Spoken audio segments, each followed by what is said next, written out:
ఏపీలో కూటమి ప్రభుత్వం అధికారంలోకి వచ్చి 6 నెలలు గడుస్తున్న మేనిఫెస్టోలో ఇచ్చిన హామీల్ని అమలు చేయకుండా నిర్లక్ష్యంగా వ్యవహరిస్తున్నారంటూ వైసీపీ అధినేత వైఎస్ జగన్ సీఎం చంద్రబాబు నాయుడును ఘాటుగా ప్రశ్నించారు. కూటమి ప్రభుత్వం హామీల అమలులో అలసత్వం, నిర్లక్ష్యం, ఎగవేత ధోరణి ప్రదర్శిస్తుందని, గత వైసీపీ ప్రభుత్వం అమలు చేసిన పలు హామీలు, వాటిని పెంచిస్తామంటూ చంద్రబాబు ఇచ్చిన హామీలు, వాటిని అమలు చేయకుండా ఆలస్యం చేస్తున్న తీరును టార్గెట్ చేస్తూ ఎక్స్లో జగన్ సుదీర్ఘ పోస్ట్ పెట్టారు. ఇక ఆ పోస్ట్లో పాయింట్స్ ఏంటో మనం తెలుసుకుందాం. పాయింట్ నంబర్ 1, చంద్రబాబు గారు ప్రజలకిచ్చిన వాగ్దానాలపై ఇంతటి బరితెగింప, మేనిఫెస్టోపై ఇంతటి తేలికతనమా? ప్రజలకిచ్చిన మాటలు అమలు చేయకుండా టేక్ ఇట్ గ్రాంటెడ్గా తీసుకుంటారా? లక్షల మంది తల్లులకు, పిల్లలకు, రైతులకు ఇంతటి ద్రోహం తలపెడతారా అంటూ మొదటి పాయింట్లో జగన్ ట్వీట్లో ఏకిపారేశారు. ఇక పాయింట్ నంబర్ 2, అధికారంలోకి వస్తే తల్లికి వందనమని ఎంతమంది పిల్లలుంటే అంతమందికి ఏడాదికి 15,000 రూపాయల చొప్పున ఇస్తామన్నారు. అధికారంలోకి రాగానే అంతకుముందు మేమిస్తున్న అమ్మఒడి పథకాన్ని సైతం ఆపేశారు. వరుసగా కేబినెట్ సమావేశాలు జరుగుతున్నాయి, కానీ తల్లికి వందనం పథకాన్ని ఎప్పుడు అమలు చేస్తారో నిర్దిష్టంగా చెప్పలేదని జగన్ ఆక్షేపించారు. తీరా ఈ ఏడాదికి ఇవ్వమని కేబినెట్లో తేల్చి చెప్పేశారన్నారు. ఇంతకన్నా మోసం ఏమైనా ఉంటుందా? ఇంతకన్నా పచ్చి దగ ఏమైనా ఉంటుందా అని జగన్ ప్రశ్నించారు. మేనిఫెస్టోను చెత్తబుట్టలో వేయడం, ప్రజలకు ఇచ్చిన వాగ్దానాలను తుంగలో తొక్కడం మీకు అలవాటుగా మారిపోయింది చంద్రబాబు గారు అన్నారు.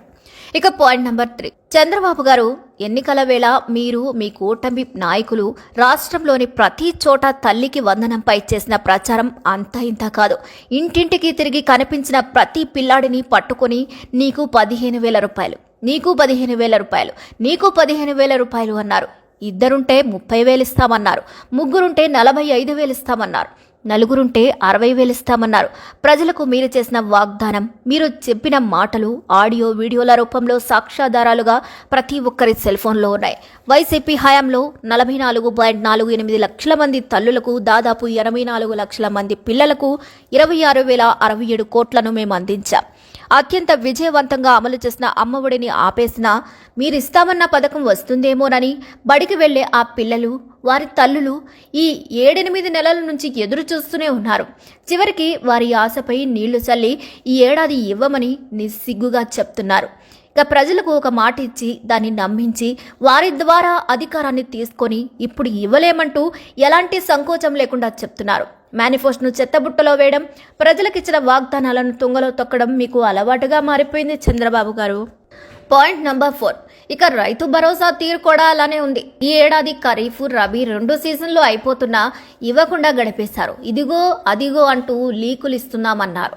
ఇప్పటి వరకు రైతులకు పెట్టుబడి సహాయం కింద ఒక్క పైసా ఇవ్వలేదు. అధికారంలోకి వచ్చిన ఆ ఏడాదే 2019 అక్టోబర్లో ప్రారంభమై అప్పటి నుంచి క్రమం తప్పకుండా ప్రతి సంవత్సరం 13,500 చొప్పున 53.58 లక్షల రైతుల చేతిలో పెట్టాం. ఇక 34,378 కోట్లను మేం పెట్టాం. కేంద్రం ఇచ్చేది కాకుండా మీరు ఈ ఏడాది 20,000 రూపాయలు ఇస్తామన్నారు. ఇప్పుడు ఖరీఫ్ అయిపోయింది, రబీ కూడా అయిపోయింది, ఒక్క పైసా ఇవ్వలేదు. ఇన్ని క్యాబినెట్ మీటింగ్లు పెట్టుకున్నా కూడా ఎప్పుడు ఇస్తామో చెప్పడం లేదు.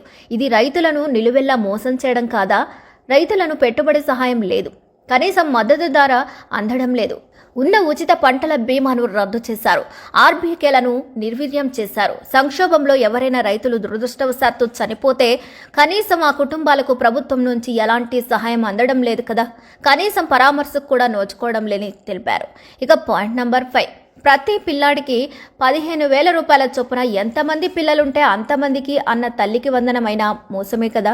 రైతులకు పెట్టుబడి సహాయంగా 20,000 ఇస్తామన్నది మోసమే. 18 ఏళ్లు నిండిన ప్రతి మహిళకు 18,000 రూపాయలైనా మోసమే.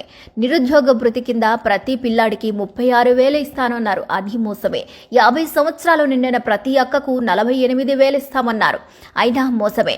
ఇంటింటికి సేవలందిస్తూ మంచికి అర్థం చెప్పిన వాలంటీర్లకు మీరు చేసింది మోసమే.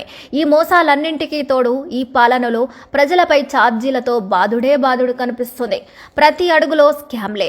ఇసుకను వదలడం లేదు, మద్యాన్ని వదలడం లేదని చురకలు వేశారు. పాయింట్ నంబర్ 6 చంద్రబాబు గారు రోజులు గడుస్తున్న కొద్దీ మీరు చేస్తున్న మోసాలు ఒక్కొక్కటి బయటకు వస్తూనే ఉన్నాయి.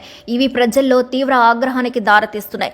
ఒక బాధ్యతాయుతమైన ప్రతిపక్షంగా వైఎస్ఆర్ కాంగ్రెస్ పార్టీ ప్రజల పక్షాన నిలబడి వారి గొంతుకపై నిలుస్తుంది. ప్రజలకిచ్చిన వాగ్దానాలను అమలు కోరి వారి తరపున నిలబడుతుందని హెచ్చరించారు మాజీ సీఎం వైఎస్ జగన్. ఇక ఇలా జగన్ కూటమి ప్రభుత్వంపై విరుచుకుపడ్డారు. కూటమి ప్రభుత్వం అధికారంలోకి వచ్చి 6 నెలలు గడుస్తున్న మేనిఫెస్టోలో ఇచ్చిన హామీల్ని అమలు చేయకుండా నిర్లక్ష్యంగా వ్యవహరిస్తోందని, చంద్రబాబు పాలనలో ప్రతి అడుగులోనూ స్కామ్ లేనని, ఇసుకను వదలడం లేదని, మద్యాన్ని వదలడం లేదని పోస్టులో విమర్శించారు. ఒక బాధ్యతాయుతమైన ప్రతిపక్షంగా వైసీపీ ప్రజల పక్షాన నిలబడి ప్రజలకు మీరిచ్చిన వాగ్దానాల అమలు కోసం పోరాటం చేస్తామని కూటమి ప్రభుత్వానికి స్పష్టం చేశారు. అయితే జగన్ చేసిన ఈ పోస్టుపై టీడీపీ నేతలు ఎలా స్పందించారు అనేది వేచి చూడాల్సింది. ఇక జగన్ వేసిన ఈ ప్రశ్నలకు కూటమి ప్రభుత్వం మంత్రులు కానీ సీఎం చంద్రబాబు నాయుడు కానీ సమాధానం చెబుతారని మీరు అనుకుంటున్నారా? అనుకుంటే కామెంట్ రూపంలో తెలియచేయండి. మరిన్ని అప్డేట్స్ కోసం మా ఛానల్ని లైక్ చేయండి, షేర్ చేయండి, సబ్స్క్రైబ్ చేయండి.